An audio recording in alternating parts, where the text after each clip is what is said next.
So today, we're going to do something a little different. We're not just looking at a school's philosophy. We're digging into a complete architectural blueprint for education. This is a design that's focused on building not just a student, but a whole free-thinking human being. Let's get into it. And this, right here, this is the mission statement that's at the very heart of the entire structure. It's the why behind everything. It's not about grades or just memorizing facts. It's about raising individuals who can actually steer their own lives with a real sense of purpose. So the crucial question is, how on earth do you build a school that can pull off something that big? Yeah, that's the big question, right? This is what takes us from that inspiring why to the nuts and bolts how. So let's actually unpack this blueprint piece by piece, starting with the most important part of any building. Okay, so first things first, the foundation. Every single part of this educational architecture, every pillar, every system rests on one specific, deeply held image of the child, this concept of the threefold human being. And this is absolutely critical. It's not just some nice idea, it's the lens for every single decision made in the school. Now, to make this idea really stick, check out this analogy they use. It's brilliant. Think of a sculptor. The body, well, that's the clay. It's the raw, physical stuff we all start with. The soul is the sculpture that emerges, our unique personality, our feelings, our inner life. And the spirit? The spirit is the sculptor, the artist inside each of us, the creative force that's actually doing the shape. So what this means is that each of these parts, the clay, the sculpture, the sculptor, gets nurtured in a really specific way.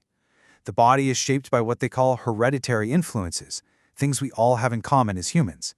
The soul is shaped by developmental influences, things that form our personal expression. And the spirit is awakened by archetypal influences, the ones that are totally unique to our own individual path.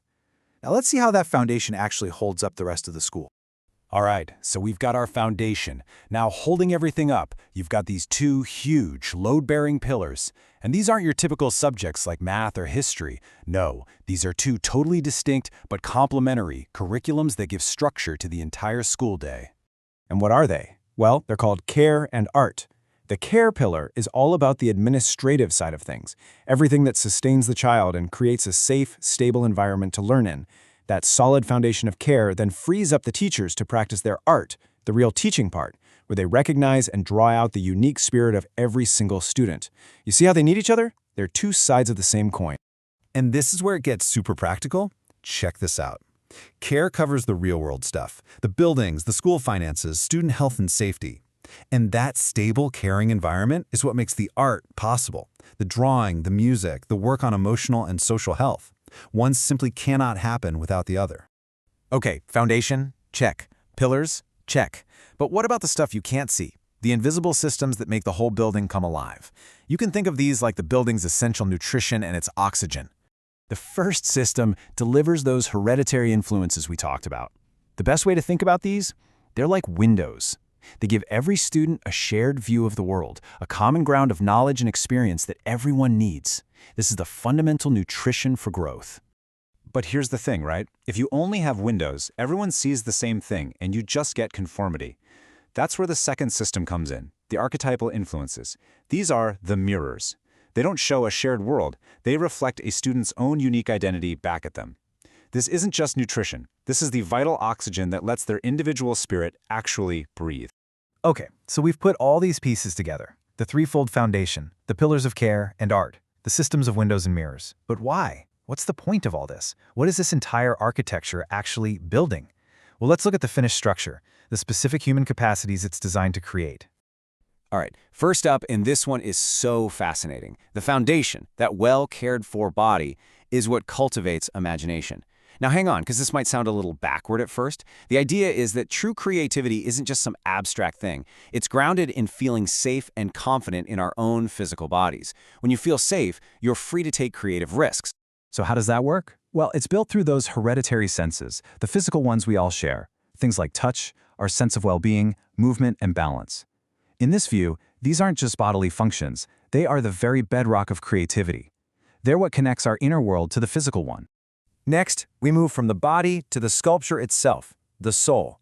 And this part cultivates a sense of truth. And again, we're not talking about, memorizing facts for a test. This is about developing a deep inner life, an internal compass that helps you feel what's authentic and what's not, both in the world and inside yourself. This feeling for what's true is nurtured through the developmental senses, things like warmth, sight, taste, and smell. These are the senses that help our unique inner life really engage with the world and make sense of it. They're how we decide what feels right, for us. And that brings us to the top, the sculptor, the spirit. This is the part that cultivates a feeling of responsibility, and this is seen as the highest capacity of all.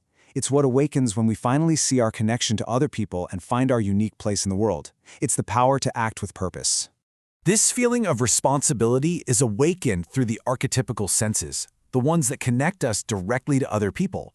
Hearing, speech, thought, and this last one, ego. Now hold on, that word can be tricky. It doesn't mean what we think it means today, like being self-important. It's the exact opposite. It means a deep, profound awareness of the other person. These are the senses that truly make us human. So when you step back and you look at the whole thing, the whole architecture, from the foundation right up to the finish, it leaves you with this really big question, doesn't it?